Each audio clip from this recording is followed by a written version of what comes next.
to CyNam's first Fireside Chat of 2022 in partnership with CGI, who have supported CyNam over the past year.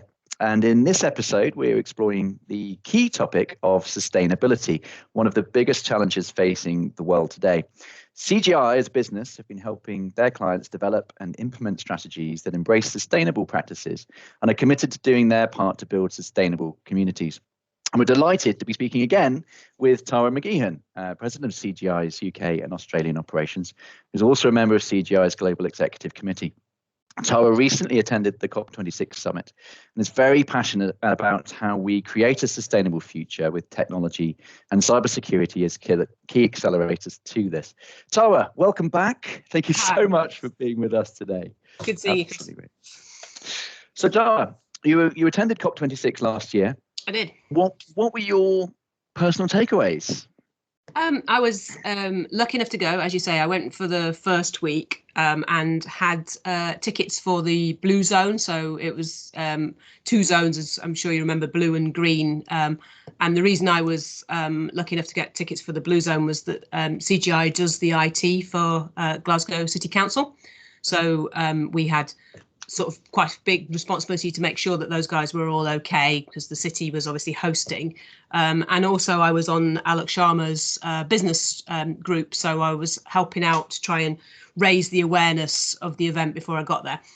Now, that said, nothing prepared me for the event, actually, which I found like one of the most significant events of my working career, actually, for lots and lots of reasons, but mostly because of how important it was and how many countries had shown up properly to have a proper discussion about the climate, and also just from my own personal point of view, just the amount of business people that had turned up as well. So I was involved in a few groups and spin-off events around, and largely it was the CEOs of most of the top firms that were there, and they were there not just to show up but to talk about how business could help. Because this problem is all our problems. It's not just a government or a third party problem now. So I think that was the single biggest takeaway for me, was how seriously everybody took it, and how important it was just to everybody around me. So all the folks who work for us, as well as as business and government, with the UK hosting it. I felt that we all had a moment in time where we could make a difference, and we can discuss in a bit whether or not we think it succeeded or didn't. But I felt that Alok Sharma and the group gave it the best run they could to make sure it was going to be a good event. And I don't know, many people probably don't know this, but he still holds the presidency now until it goes to November this year now, to Sharm el-Sheikh, to Egypt. So he still has quite ambitious plans to ensure that the things that were agreed happen, and that we all stay involved in order to make sure that that happens, and then the Egyptian team will pick it up then. Well, I think that's the really key part, isn't it? Is actually seeing actionable, translatable outcomes from the summit. That's really what we're hoping for. But it's fantastic to hear that there was so much engagement, and definitely there does seem to be a swing in momentum within the industry and within just business in general. About sustainability and thinking about it, which is the start, isn't it? So how can the technology and cybersecurity sectors support and enable a sustainable future, do you think? I guess when I think about this, just thinking from a CGI point of view, we have responsibilities, don't we, as organisations ourselves. So to start off with, you should make sure that your own house is in order. And by that, I mean, the Science Based Target Institute is fantastic, and they will help you work out what your position is. And you should think about how you get to net zero and put a proper plan in place to get there. So we've got ours for 2026. We've got a program manager whose job it is day in, day out is to deliver on that. And she will do everything in her power with budget from myself and reporting directly into my leadership team to make sure that happens. So I think every organisation should be doing that, IT or otherwise. So my ask or request to everyone is, if you're not doing that, there's lots written on that. There's lots of help out there to get you going, but you really got to get your own arms around what your own carbon footprint is, and make a declared position that should be as early as you can feasibly manage it, and measurable as well. So we don't want any of this kind of greenwashing stuff, do we? We want proper tangible targets where people measure where they are, measure where they need to be, and then show how they're going to get there by making tough decisions. That's things like we're moving out of offices where landlords say that they won't change their behaviours, etc. You've got to basically say, no, that's not good enough for us now. All our energy comes from green sources. We've got to put more building management solutions in place so that if you're not in an office, then the lights aren't on, you're not heating it, etc. So that sort of thing leads on to the second half, which is that tech does a lot of that. So once the technology sector's got themselves sorted in terms of their own targets, then they should lean in and help everybody else through clever bits of technology in order to hit these targets. And that might be, you can get an app to measure your carbon footprint, etc. The tech sector can do that. The tech sector can help energy companies looking at smart grids, etc. It's all technology that manages wind farms, etc. So I think the tech sector itself has a responsibility to create innovative solutions and understand the 1,000 different ways in which we can get to net zero, and then help the citizen and also other companies and councils and governments through being creative. That's certainly my view. Is that how you're seeing it as well?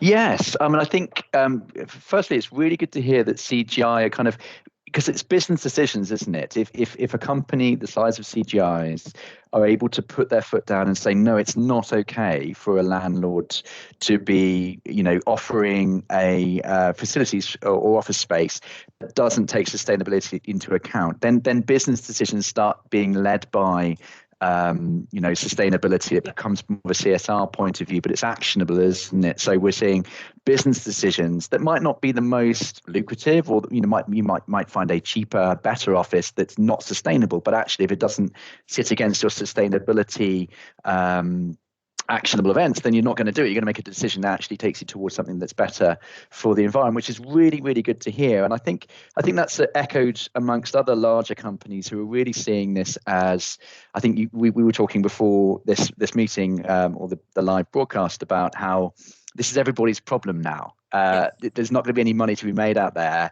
if we don't have a we don't have a planet to be making money in 50 years' time. So, this isn't something that can now be put down as a nice thing to do. It's kind of a business imperative. So it's really good to hear that that's happening. Ironically, obviously, COVID has accelerated working from home and adoption of cloud. Do you think that in itself has actually been a kind of a silver lining to what's been a very big cloud over the last couple of years? I think for sure that, people are at home, so they're not traveling as much. So if you look at carbon footprint generally, certainly in this country, we've all done less traveling, and as we drift back, we'll probably do different traveling, won't we? So as we were saying earlier, I go to London. I used to go to London 3-4 days a week. Do I really need to do that? Probably not. If I organise my life a bit better, I could perhaps go 1 or 2 days a week, and that would save a couple of journeys, albeit train journeys. It's still journeys that perhaps I didn't need to be making. So I think the pandemic has helped us all think, do I need to do this now? And work-life balance is helping the planet for sure. We're all flying loads less. For work we flew a lot previously, and going forward we will not fly as much, just because you don't need to do all of those meetings. And back to your technology point, technology and the rise of Teams and Zoom and all of those amazing platforms has taken a lot of the heavy lifting, hasn't it?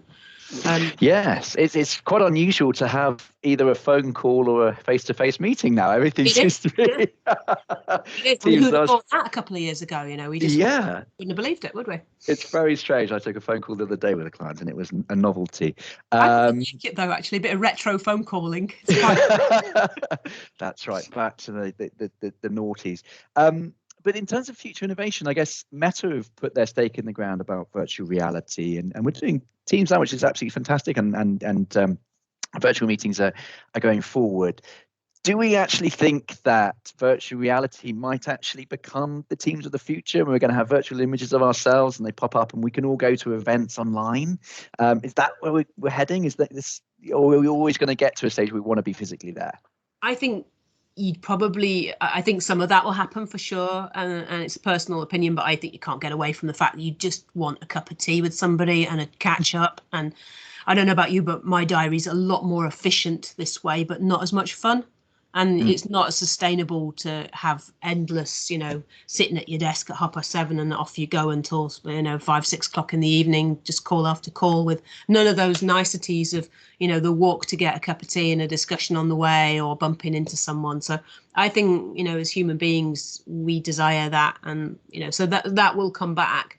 I think technology will take the strain and a bit of both will be true. And obviously, virtual reality, most of us well, we didn't think we'd get to where we are now. So who are we to say that we won't all be wearing, Google Glass and doing things slightly differently in the future? But I don't think it'll be exclusively that, if I'm honest with you, Chris. It'll be a mixture. This word hybrid is bandied around a lot, isn't it? And I think it's because one thing or another is not ideal. And I don't know about everybody else, but I certainly feel that I was probably running too fast before the pandemic, doing too much, traveling too much, etc. And it's a bit like being on a merry-go-round where suddenly someone stops it, isn't it? And we all fell off. Yeah. Knowing that, I don't think we'd all knowingly get back on it again in the same way that we were on it before. Yeah, definitely. And I think it's already impacting on people thinking about holiday choices as well. I know, personally, we're kind of thinking, do we need to fly these days, or maybe really limit that as well, which is an interesting, and we'll see how that maps out. And you're absolutely right. That sort of physical water cooler serendipity, isn't it? Kind of, I don't need to catch up with you. And what are you doing? That sounds interesting. I guess that's very difficult to replicate in virtual space. So I guess we have to probably be accepting the point that at the moment there is that hybrid model is probably going to be more realistic. Very quickly, one of the things I wanted to talk to you about is, and I don't know if there's an answer to this, but if we think about blockchain and cryptocurrencies and crypto mining farms, which are incredibly unsustainable, that does seem to be a bit of a problem for tech, where we know that tech can be a massive proponent and enabler for a sustainable future, but there are elements of technology that probably are a little bit negative around it. Is there a solution? I think it does feel like the sort of old factories from 100 years or 150 years ago, this sort of kind of giant server farms crunching out crypto coins and what have you. No, we should stop it now. That's, it's not good. It's not clever.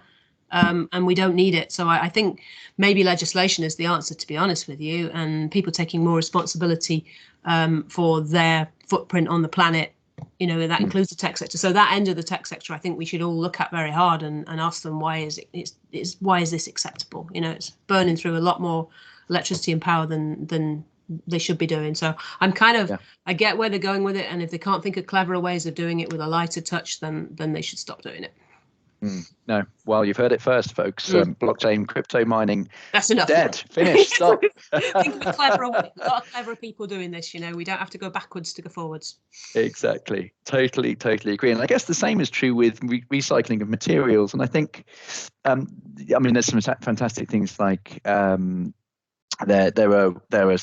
a company in Cheltenham actually, which is IT for Africa, which sends secondhand IT equipment to schools in Africa where it's reused. But I think there's probably an opportunity for IT to look at the recycling models, and maybe government, again, hand in glove, government and IT, because it doesn't seem like it's a massively sustainable model at the moment, because somebody would be making a huge amount of money out of it. And correct me, you can tell me if you know of any companies that do that actively, but there seems to be an opportunity to maybe do more recycling and IT of equipment. Definitely. And I'm a huge fan on reuse first, then recycling. So because obviously there's still effort and therefore energy into recycling. It's better than throwing away, which is obviously the worst thing of all. But I know we've all got mobile phones sitting in drawers in our homes, haven't we, that have got all these rare chemicals and what have you. There you go. Really. Literally got one there. Yeah, if it was easy for you to drop it into a recycling bin as you went along, accepting that it was going to the right place and that somebody was going to reuse it and send it somewhere that it needed to go, then that would be a start, wouldn't it? So I think we should think about that. Obviously, there's a lot of data on laptops and what have you, and making it easy to strip them in order to reuse them, I think is the key. And we give all our laptops away to local schools, for example, that we've finished using, but they have to go through a process where someone takes them and takes everything off them and then rebuilds them, which is obviously, because of the nature of the work we do, it's important that happens. But it feels to me like the whole going back to how it was around the Second World War time, where, it's the make do and mend culture. That wasn't a bad thing, and being more careful and thoughtful about, do we need to buy something all the time? Do we need new? Technology is just the same as anything else. Someone was on the radio the other day saying that, any item of clothing you buy, you should think to wearing it 600 times. And if you thought about it like that, then you maybe would spend more on it to start off with, because you were buying something to wear 600 times.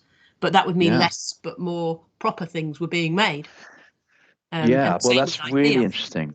Yeah, absolutely. So moving away from the disposable culture, I think that's a fantastic idea, isn't it? And like you said, that will probably mean spending more initially, but overall doing far better. So let's move quickly on to collaboration, and what opportunities you think might exist for IT and cybersecurity to collaborate with other industries around use of big data, IoT, to reach a net zero goal. What opportunities do you think about that? I think this is the area where we really can make a difference, because the whole concept of, say, digital twins, for example, and then modeling what might be the impact of something happening on, say, a town or a city, or indeed, the ocean or anywhere else that has data points and a need to look at it. We could help do that ahead of it necessarily coming to pass. So if you took like a local authority, for example, taking a digital twin, modelling it, seeing what the impact of building another 50 houses in an area would be on schools, libraries, shops, roads, etc., that would give, taking all the modelling data available, that would give that local authority the opportunity to say, no, we're not going to do that because we can't support that from an ecosystem point of view. But also, it would give them the opportunity to say then the carbon impact of those 50 houses on this area is X, rather than if we refurbish some brownfield sites, etc. So having the modelling tooling, I think we could talk a lot more about that as an industry. We've done a little bit of work with a group called Project Seagrass, who basically they're trying to do the right thing by the seagrass that grows around the coast of the United Kingdom, and it's been damaged hugely by fishing and boats and lots of different ways. And seagrass actually takes more carbon out of the atmosphere than the rainforest does. So it's a seriously important resource that's been run down by misunderstanding, perhaps ahead of misuse. But what we started by giving them a little bit of money as an investment for our social responsibilities, but then we realized that maybe more precious than that to them was to give them a little bit of IT skills. So we've modeled using the data from the Copernicus satellites, we've modeled the seagrass around the United Kingdom for them, and they've got an up-to-date model that refreshes every day, that they can look at it to see how those fields are going. And by doing that, we've saved them endless amounts of time, because they were having to head out in with drones and snorkels and what have you to try and check on where they had seagrass and the health of the beds, etc. And working with Cardiff University and the seagrass people and ourselves, we've managed to test the model, check that it is actually seagrass and not some kelp or something else, refine the model again. And now from a technology industry point of view, we've given them this thing that is a huge resource for them that they can then say, right, well, areas of seagrass they never knew they had off the top of Scotland, that, that they can go and visit it and map it, etc. And it feels like technology hand in hand with education and with charity, all with the same goal, which is bringing our own unique little sets of skills to bear. So, we're good at IT in CGI and really good at space data, didn't really know what seagrass was. In come Cardiff University with the algorithms and say, no, this you need to do this, and carry the 3 and do that. And then the seagrass guys coming in and doing the heavy lifting to say, yep, that's correct, that's the map, etc. This is what we're going to do with this information. So I think that's a really good example of how we can all work together and should do more of those sort of things. Definitely. And for anybody that's interested, projectseagrass.org is the website, and just checking it out now. Since 1980, we've lost over 35% of our seagrass meadows, which is truly astonishing, really. climate change is real. It is happening right now. So anybody that wants to get involved with Project Seagrass, please do reach out to them as well. I would say, going on to climate change, there was a documentary, I think it was last week, I was watching about New Zealand and their the ice shelves over there. And I was lucky enough to go to New Zealand 16 years ago now, in my youth, and was lucky enough to go up one of the glaciers there, the Franz Josef glaciers. And I've got a picture of me in front of the glacier where it was. And I've got a picture of today, and it's retreated 1.6 kilometers, and you basically can't see it. It's gone around the corner. And that for me was like a really stark kind of, I've been there, I can see that. That's really scary. So when we look at things like Project Seagrass and these other things, it is imperative because it's happening right now. But it's really good to hear that CGI are thinking more about that. And it's refreshing because, let's face it, and last sort of question for me around this, I guess, is we live in a Western world, capitalist, democratic society where government and big businesses are very much side by side, and shareholders, there is an element of, paying out money to shareholders and making money, and money isn't bad. Working in capitalist society, that's the nature of things. But that is that diametrically opposed to a sustainable future? We need to pay out shareholders today over making the decisions to find a sustainable future. Is this all rhetoric, or are we going to make a difference? I suppose if you think about it just from my organisation's point of view, we recruit and employ a lot of people. We don't really have a thing, if you know what I mean. The people are our thing, much like yourselves, and the market is super hot, isn't it? People can get a job. If you do technology, then you can get a job anywhere you like. So to differentiate, you have to have a purpose.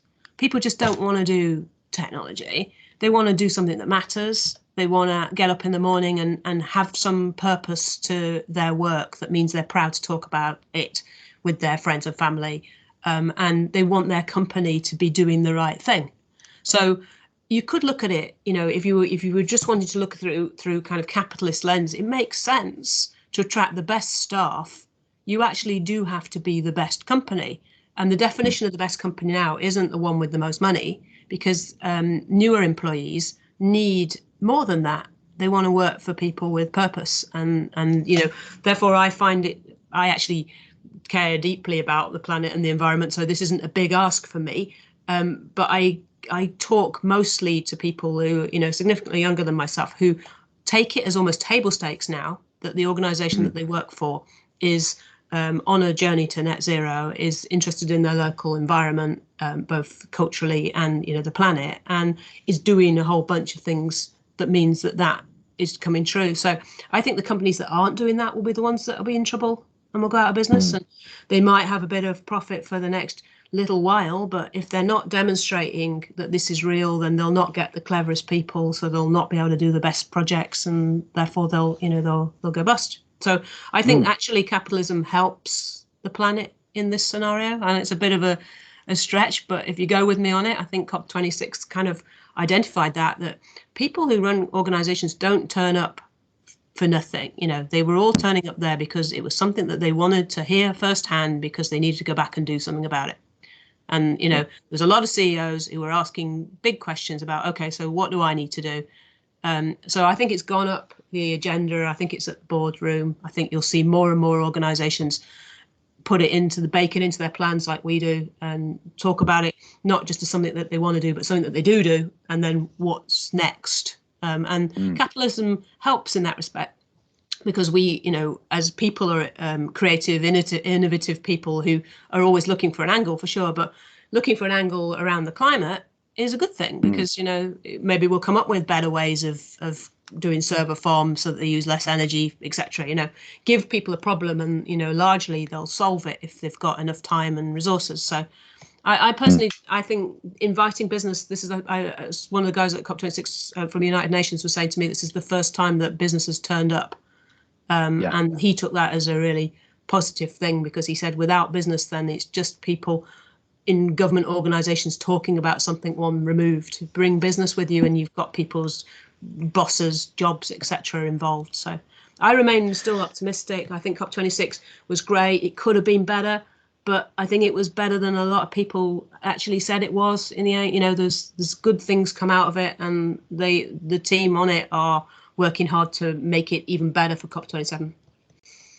That's really good to hear, and I completely agree with you. I mean, you know, Greta Thunbergs of the world, you know, they are the younger generation. They do want to join companies with a real mission and a purpose that's beyond just making money or just coming up with amazing tech. There needs to be something beyond that and a bigger vision that actually does impact on people's livelihoods and the wider environment. So it's really, really good to hear that that's not just CGI taking that on board and changing, but also, you know, big business in general. One final question for you: what are you most excited about for the future around reaching a net zero possibility? What excites you? I think that it has opened the door to innovation. For me, I've worked with lots more exciting smaller companies than I've done in years, because we've worked out that we don't have all the answers and we don't need all the answers. And in the space of green technology, there's lots of creative, smaller organizations who've got brilliant ideas, and we can just join up with them and help them get their message out to our clients. So I'm thinking that it's increasing collaboration, actually. I think it's leveled the playing field so that anyone with a good idea is being listened to now. And I think that we have a shared goal, that we all want to get to net zero, and we don't want to see all those awful pictures we've seen on the television of fires and floods and stuff. We know that the answer is not to let that carry on. So I think the realization that we all need to do something, and then the opportunity to do that through technology and helping, is a good thing and not a bad thing. And I take that as being a challenge, that if we can all make it a teeny bit better, then, you know, lots of pebbles in the pond make a big difference. They absolutely do. It is all our responsibility. Thank you so much. It's been really fascinating. And like I said at the start, we probably could have sat and talked about this for another hour, but we haven't got that much time. We are out of time today. But Tara, thank you so much for your time today in exploring this really critical topic. Also, a massive thank you to CGI for all your support over the past year with CyNam. We really couldn't have done it without you. So thank you so much. If you have any questions for Tara arising from today's discussion, please do message us through our website or email us at info@cynam.org. We hope you've enjoyed it, and we very much look forward to seeing you next time. Thanks very much. Goodbye. Thanks, Chris. Thanks, Tara.